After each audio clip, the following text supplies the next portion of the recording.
ॐ भूर्भुवः स्वः तत्सवितुर्वरेण्यं भर्गो देवस्य धीमहि धियो यो नः प्रचोदयात्। ॐ अज्ञानतिमिरान्धस्य ज्ञानाञ्जनशलाकया चक्षुरुन्मीलितं येन तस्मै श्रीगुरुवे नमः। या देवी सर्वभूतेषु प्रज्ञारूपेण संस्थिता नमस्तस्यै नमस्तस्यै नमस्तस्यै नमो नमः। हरने को अज्ञान ज्ञान की ज्योति अखंड जलाए भूपर लाने स्वर्ग योजना युग निर्माण चलाए। ज्ञान यज्ञ के लिए समर्पित जिनका जीवन सारा उन सद्गुरु श्री राम चरण में नम्र प्रणाम हमारा, विनम्र प्रणाम हमारा। प्रज्ञा पुराणं परमं पवित्रं व्यासर्मुनेर्यत्सहजं विरचितं ज्ञानस्य वर्धं प्रतिपङ्क्तिबद्धं प्रज्ञापुराणं तेजो प्रदीपः प्रज्ञापुराणं तेजो प्रदीपः। भवानी शंकरो वंदे श्रद्धा विश्वास रूपिणो याभ्यां विना न पश्यन्ति सिद्धाः स्वान्ताः स्थमेश्वर। सिय राम मय सब जग जानी उग्रहु प्रणाम जोर जुग पानी। बोले सद्गुरुदेव भगवान की जय। गायत्री माता की जय, परमंदनिया माता जी की जय, शांति कुंज दिव्य तीर्थ की जय, श्रीमत् पावन प्रज्ञा पुराण की जय। हर हर महादेव। शक्ति स्वरूपा माताओं बहनों, देवतुल्य भाइयों, आत्मीय बंधु, परम पूज्य गुरुदेव परमंदनीय माता जी माता गायत्री के श्री चरणों में हम सब कोटि कोटि प्रणाम निवेदित करते हैं और आप सभी को हमारी तरफ से सिया राम में सब जग जानी करहु प्रणाम जोर जुग पानी का भाव निवेदित करते हैं।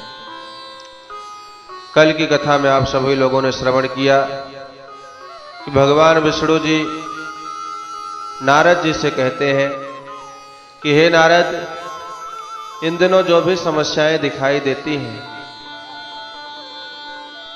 उसका जिम्मेदार केवल मनुष्य है,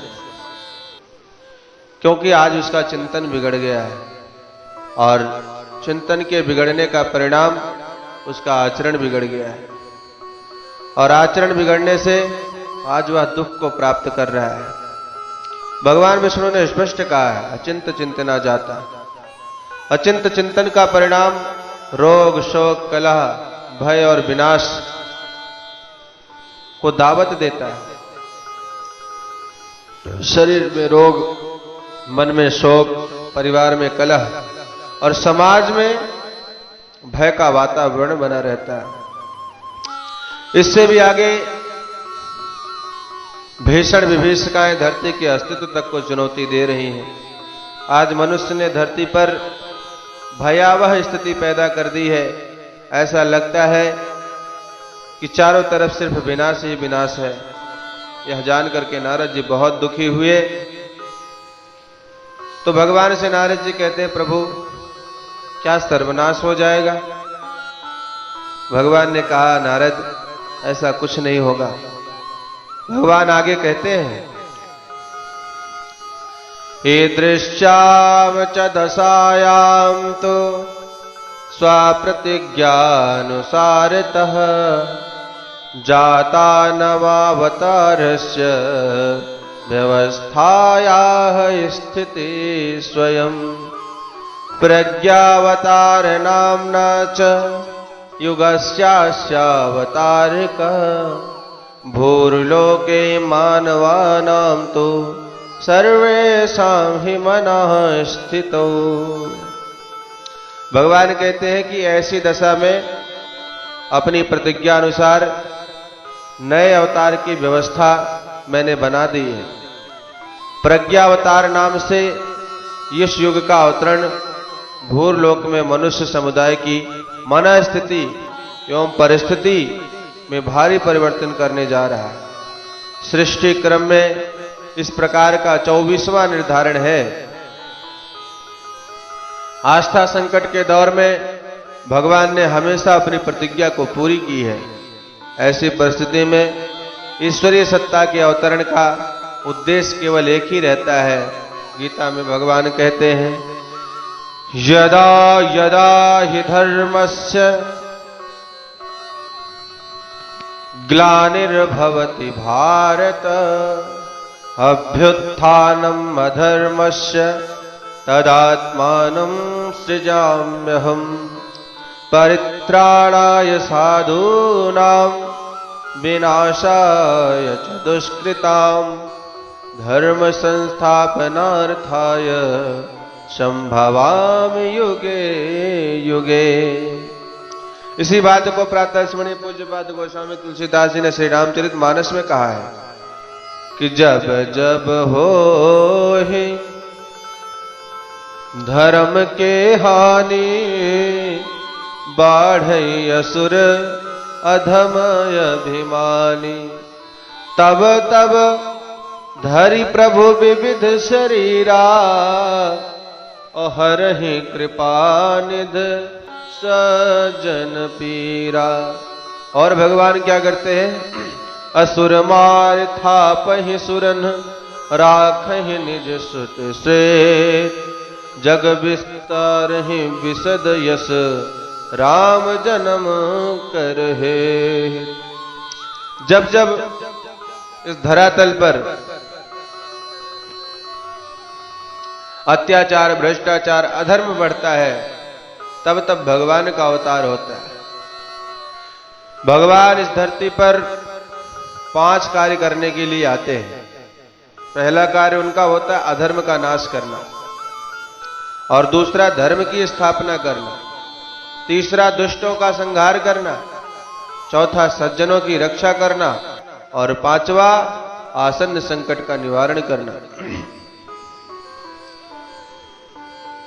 तो धर्म की स्थापना करते हैं और अधर्म का नाश करके दुष्टों का नाश करते हैं, सज्जनों की रक्षा करते हैं। जब भगवान अवतार लेते हैं तो हम उसके 2 काम जानते हैं, धर्म की स्थापना, अधर्म का नाश। लेकिन परम पूज्य गुरुदेव कहते हैं भगवान एक काम और करते हैं। क्या? वो अपने बच्चों को, सहयोगियों को ऊंचा उठा देते हैं, यानी बच्चों को श्रेय देते हैं और उनको तारने का काम भी करते हैं।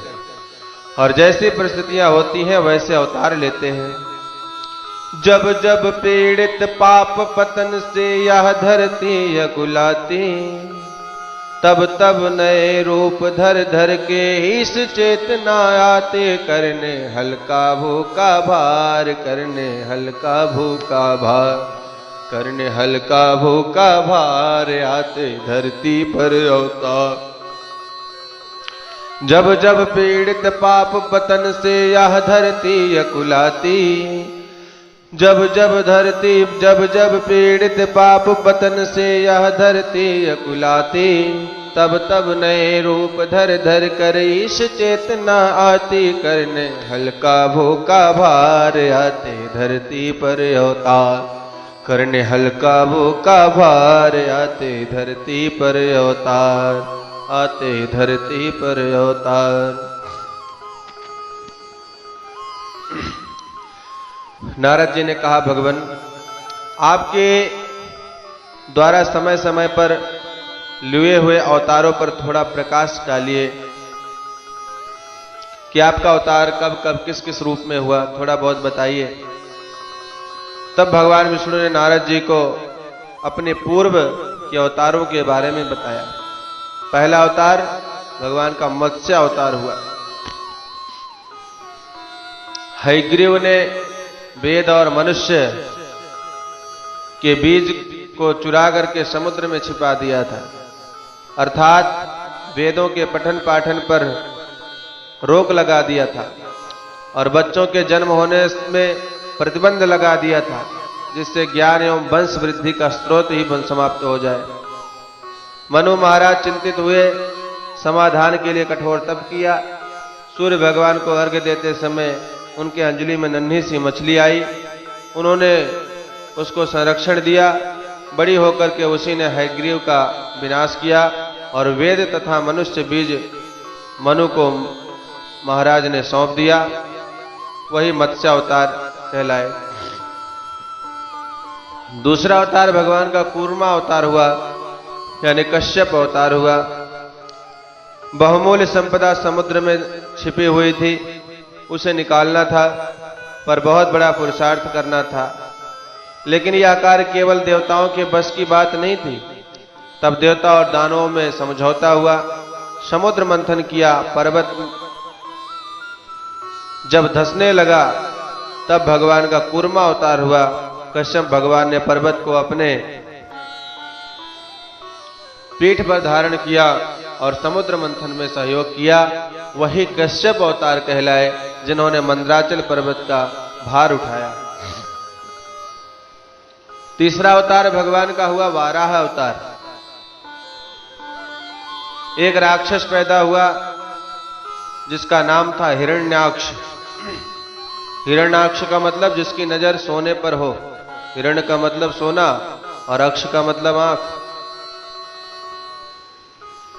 अर्थात सोने पर नजर रखने वाला। हिरण्याक्ष क्या है? अलंकारिक वर्णन है।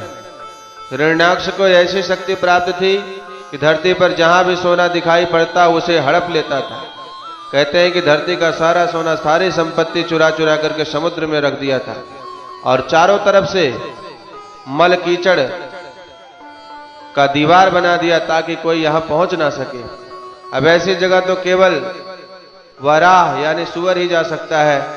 देवताओं ने भगवान से प्रार्थना की, तब भगवान ने वराह अवतार धारण किया और सारी संपत्ति को मुक्त करा करके समाज में विचरण कर दिया और हिरण्याक्ष का वध कर दिया। उस समय तो एक ही हिरण्याक्ष था, लेकिन मित्रों आज तो हिरण्याक्षों की भरमार है। आज तो सोने का मायावी हिरण सबको ललचा रहा है। भ्रष्टाचार, अनाचार, पापाचार, घोटाले, चालाकी, बेईमानी इसी के कारण तो है। किसके कारण? जिस सोने के कारण, वह है पैसा यानी सोना। एक व्यक्ति को साधु द्वारा आशीर्वाद मिला था कि जिसको हाथ लगाओ सोना हो जाए, जिसे भी हाथ लगाओ तो सोना बन जाता। सब लोग, परिवार के लोग उससे दूर भागने लगे और वह परेशान होकर के फिर साधु के पास पहुंचा और अपना आशीर्वाद वापस लेने को कहा। इसलिए धन संग्रह की प्रवृत्ति को छोड़कर समय दान और अंशदान की प्रवृत्ति को अपनाओ। चौथा अवतार भगवान का नरसिंह अवतार हुआ। इन्हीं हिरण्याक्ष का भाई हिरण्याकश्यपु, जो भाई की मृत्यु का बदला लेने के लिए कठोर तप किया और ब्रह्मा जी से कभी ना मरने का वर मांगा, क्या कहा, न दिन में मरूं न रात में, न घर में न बाहर, न आदमी से न जानवर से, न अस्त्र से न शस्त्र से, न धरती पे न आकाश में, न दिन में न रात में, साल के 12 महीनों में न मरूं। यह वरदान पाकर के वह भगवान बन बैठा। उसके पुत्र प्रहलाद ने उसी की अवज्ञा कर दी, उनकी आज्ञा का पालन ही नहीं किया, तो उसे भयंकर कष्ट दिया, अग्नि में जलाया। जिस दिन होली मनाई जाती है, पर भगवान ने सब तरह से रक्षा की और अंत में दिए हुए वरदान की रक्षा करते हुए उसे संध्या के समय घर की देहरी पर अपनी जांघ पर रखकर नाखूनों से पेट फाड़कर मार डाला और 13वां पुरुषोत्तम मास में मारा। आज के इस भौतिकवादी युग में धर्म पर चलना बहुत कठिन हो गया है, पर अभी भी प्रहलाद की भांति अविचल भक्ति मार्ग पर चलने वालों का कोई कुछ नहीं बिगाड़ सकता। जाको राखे साईं या मार सके ना कोई। 5वां अवतार भगवान का वामन अवतार हुआ। राजा बलि के अहंकार एवं दंभ को दूर करने के लिए भगवान ने वामन रूप धारण किया। राजा बलि बहुत बड़ा दानवीर था। वह सारी धरती मेरी, सारी संपदा मेरी है यह कहने लगा था। धरती हमारी माता है और लक्ष्मी भी हमारी माता है। इनका स्वामी कैसे कोई हो सकता है? आज भी लोग आदमी का नाम लक्ष्मीपति रखते हैं। लक्ष्मी का पति एक आदमी कैसे हो सकता है? दानवीरों में सबसे पहले राजा बलि का नाम आता है। दानवेंद्रो महाबला। बलिदान राजा बलि के यहाँ से कोई भी ब्राह्मण खाली हाथ नहीं जाता था, परंतु उसके पास आडंबर भी था कि मैं सबसे बड़ा दाता हूं। दान की मर्यादा एक हाथ से दो, दूसरे हाथ से, एक हाथ से लो, दूसरे हाथ से दो, किसी को पता भी ना चल पाए। राजा बलि मर्यादा का उल्लंघन कर रहे थे। सब कुछ मेरा है, मेरा है, लेकिन सब गलत था। बलि की सही विचार देने के लिए, उसके अहंकार को नष्ट करने के लिए भगवान का वामन अवतार हुआ। भगवान ने बलि की 3 पग जमीन मांगी। बलि जब अपनी संपदा भगवान को सौंपना चाहते थे, तब शुक्राचार्य ने स्वार्थ की प्रधानता देते हुए बलि को भरसक समझाने का प्रयास किया। यहां तक संकल्प न करने के लिए कमंडल के छिद्र में जाकर के बैठ गए। बलि ने गुरु की अनुचित आदेश का पालन नहीं किया। भगवान ने कमंडल के छिद्र में कुशा का तीक्ष्ण तिनका डालकर शुक्राचार्य की एक आंख फोड़ दी और इस अवरोध को समाप्त किया। सत्कार्य में अवरोध पैदा करने वालों के साथ ऐसा ही होता है। तीसरा कदम बलि के सिर पर रखा। इस तरह से भगवान ने बलि के दंभ को समाप्त किया। छठा अवतार परशुराम अवतार हुआ भगवान का।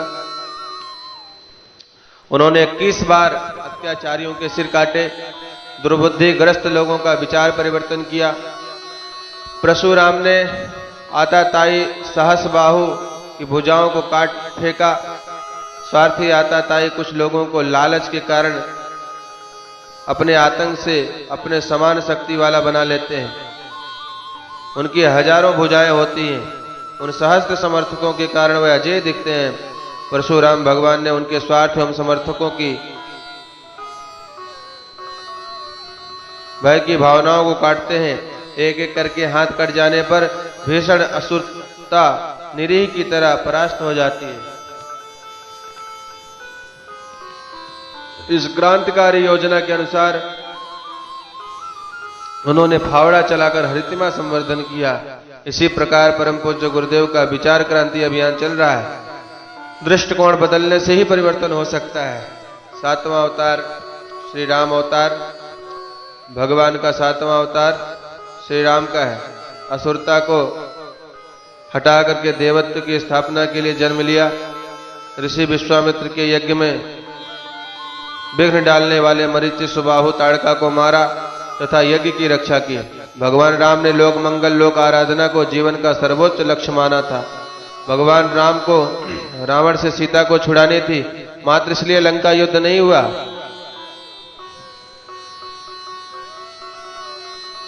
भगवान चाहते तो उसकी वापसी तो हनुमान की सहायता से करा सकते थे, जो पर्वत उठा करके आकाश में उड़ सकता है, वह हल्की फुल्की महिला को कंधे पर बिठाकर समुद्र में छलांग नहीं लगा सकता था क्या?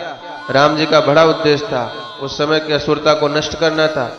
इसलिए उन्होंने भुजाओं को उठाकर प्रतिज्ञा किया था कि जिस समय ऋषियों के अस्थियों के समूह को देखा था, तब उन्होंने कहा था, अस्थि समूह देख रघुराया, पूछे मुनि लाग यति दाया, निश्चर हीन करो मही, भुज उठाए प्रणकीन, सकल मुनिन के आश्रम जाए जाए सुख दीन। आठवां अवतार भगवान का कृष्ण के रूप में हुआ।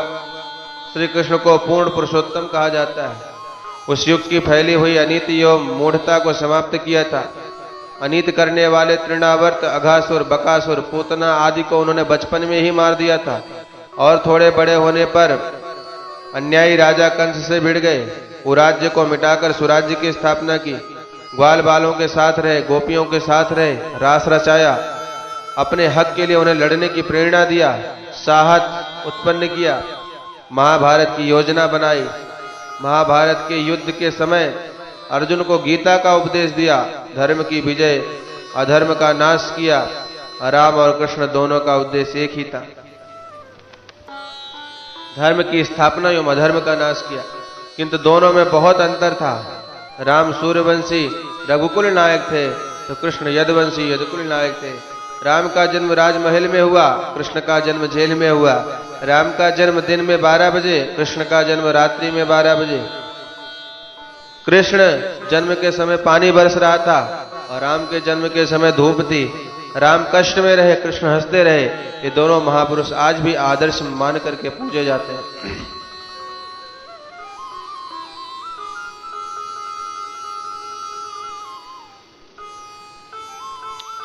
भगवान का 9वां अवतार बुद्ध के रूप में हुआ। भगवान बुद्ध ने बौद्धिक क्रांति की थी, इसलिए उन्हें बुद्ध कहा गया। उन्होंने करुणा, प्रेम, दया के द्वारा दुष्टों के हृदय परिवर्तन किया, अधर्म, अन्याय, पाप से छुटकारा दिलाया। उन्होंने जनहित में बुद्धि, धर्म और संग को महत्व दिया,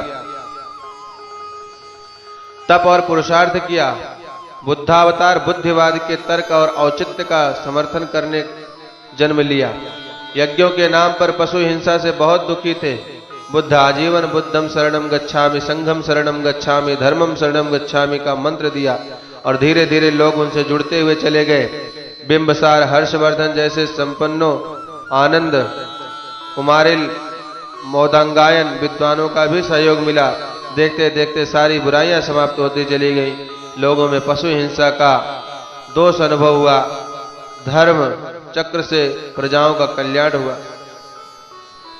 और मित्रों, 10वां अवतार प्रज्ञा अवतार यानी कल्कि अवतार। भगवान का अवतार लेने का उद्देश्य हर समय एक ही होता है, असुरों का विनाश, सज्जनों की रक्षा और आस्था संकट का निवारण। किंतु रूप अलग अलग धारण करते हैं। जैसी समस्याएं वैसा ही रूप और वैसे ही रणनीति तैयार करते हैं। इन दिनों की समस्याओं को देखते हुए भगवान ने नई रणनीति तैयार की है। सबने निर्णय किया है कि धरती पर सब लोग एक साथ चलो और मनुष्य की बुद्धि को प्रभावित करो।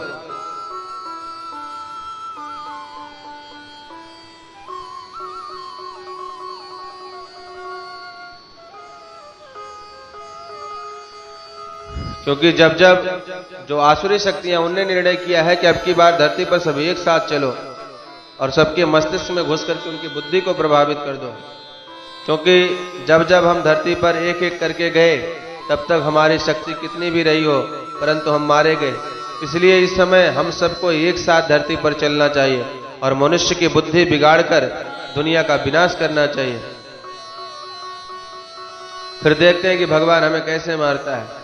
एक बार सभी राक्षस ने विचार किया कि जब जब हम लोग शरीर धारण करके गए, तब तक भगवान विष्णु भी शरीर धारण करके अवतार लिया। लेकिन अब की बार नई रणनीति के तहत सूक्ष्म रूप में धरती पर जाना है, अवतरित होना है और धरती पर विद्वान, कलाकार, श्रीमंत, मूर्धन्य, राजनेता और धर्मोपदेशक, ये समाज की 5 विभूतियां हैं, इनका वेश धारण कर धरती पर अवतरित होना है। इस तरह से सभी राक्षसों में सहमति बनी और क्या क्या करना है, धरती पर सारी सूचना, मार्गदर्शन दैत्यों के गुरु शुक्राचार्य ने दिया। आज रावण, कुंभकर्ण, महिषासुर, शूर्पणखा, हिरण्याक्ष, हिरण्याकश्यपु, दुर्योधन, कंस, दुशासन, ये सब राक्षस सूक्ष्म रूप में आदमी के मन मस्तिष्क में घुस करके बैठ गए हैं। किसके अंदर कौन कहा नहीं जा सकता। घर घर में कलह मचा हुआ है, समाज की विभूतियों को बिगाड़ दिया है।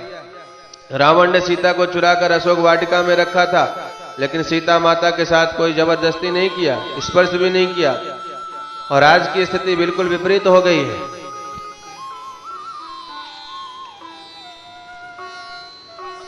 कंस मृत्यु के भय से शिशुओं का वध किया, परंतु आज तो बच्चों का किडनैप हो रहा है स्वार्थपरता के कारण।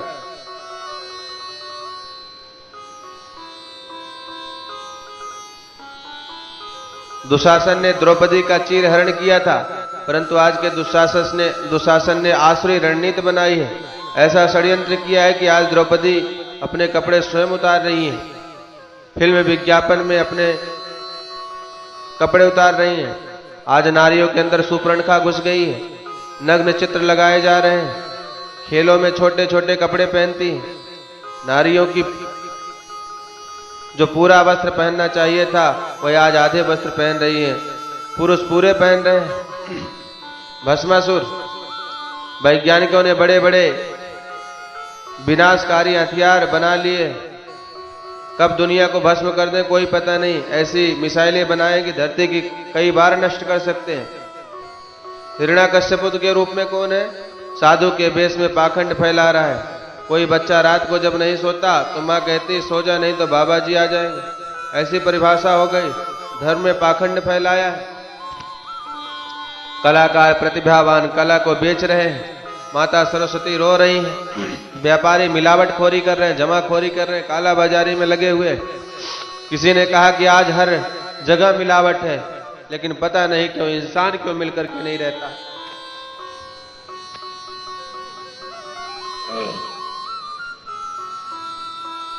वरना आज तो हर चीजों में मिलावट हो रही है। आप देखिए, नकली दवा कंपनियों में तैयार हो रही है, शिक्षा को बेचा जा रहा है। ये सब राक्षसी प्रवृत्तियां हैं जो मानवीय मस्तिष्क में बैठ गई हैं। पानी में जहर, हवा में जहर घुला दिया गया है। आज कोई चीज खाने पीने लायक नहीं है। फलों में, सब्जियों में इंजेक्शन दिए जा रहे हैं। इन असुर शक्तियों ने दुनिया को तहस नहस कर दिया है। दुनिया हो गई पुरानी, बदलो भैया। दुनिया हो गई पुरानी, बदलो भैया। बदलो भैया, हाँ हाँ बदलो बहना। दुनिया हो गई पुरानी, बदलो भैया। कहने आए युग निर्माणी, बदलो भैया। परंतु भगवान तो भगवान है। असुर चाहे कितना भी योजना बना ले, लेकिन भगवान हमेशा उसकी योजना पर पानी ही फेर दिया करते हैं। जब जब जैसी विषम परिस्थितियां राक्षसों ने पैदा की, तब तब भगवान उसके समाधान के लिए उन्होंने उपाय खोज निकाले। आखिर गुरु तो गुरु ही होता है, बाप बाप होता है, और शिष्य तो शिष्य ही होता है। कुछ कमियां तो रह ही जाती है। जब गुरु शिष्य को तैयार करता है तो कुछ ना कुछ कमियां छोड़ देता है। गुरु हर दांव नहीं बताता। भगवान ने भी संकल्प लिया कि आसुरी शक्तियां सूक्ष्म रूप में आई है तो मैं भी प्रज्ञा के रूप में सूक्ष्म रूप में अवतरित हो जाऊंगा। अतः भगवान ने भी नई रणनीति बनाई। शरीरधारी न होकर के महाप्रज्ञा के रूप में अवतरित हुए, प्रज्ञा अभियान चलाकर जन जन में, मस्तिष्क में बैठ गए।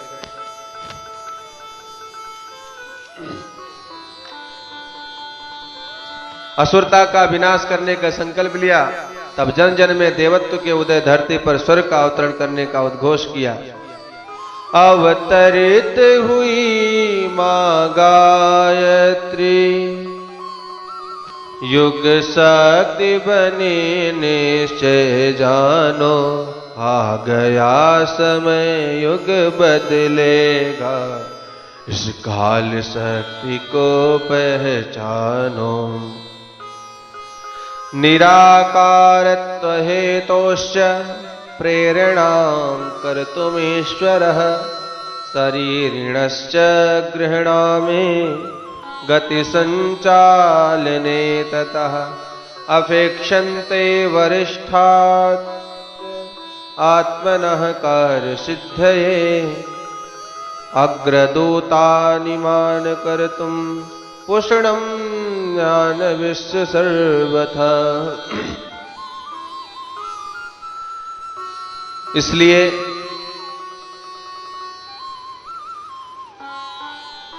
जैसे जैसे आज जो समस्याएं हैं, समस्या क्या है कि मनुष्य आज दुर्बुद्धिग्रस्त हो गया है। आज चारों तरफ अज्ञानता दिखाई देती है, तो उस अज्ञानता को दूर करने के लिए, मनुष्य की दुर्बुद्धि को नष्ट करने के लिए भगवान का अवतार सद्बुद्धि के रूप में, प्रज्ञा के रूप में, गायत्री के रूप में इस धराधाम पर हुआ है। कल हम इसके आगे कथा को श्रवण करेंगे। आइए आज की कथा को यहीं पर विश्राम देते हैं। ओम द्यौः शान्तिरन्तरिक्षगं शान्तिः पृथ्वी शान्तिरापः शान्तिरोषधयः शान्तिः वनस्पतयः शान्तिर्विश्वे देवाः शान्तिर्ब्रह्म शान्तिः सर्वं शान्तिः शान्तिरेव शान्तिः सामा शान्तिरेधि। ओम शांति शांति शांति सर्वारिष्टेषु शांतिर्भवतु। बोले गायत्री माता की जय, यज्ञ भगवान की जय, भारतीय संस्कृति की जय, परम पूज्य गुरुदेव की जय, परमवंदनीय माता जी की जय, श्रीमद् पावन प्रज्ञा पुराण की जय। ओम नमः पार्वते पत हर हर महादेव। ओम शांति शांति समाप्त।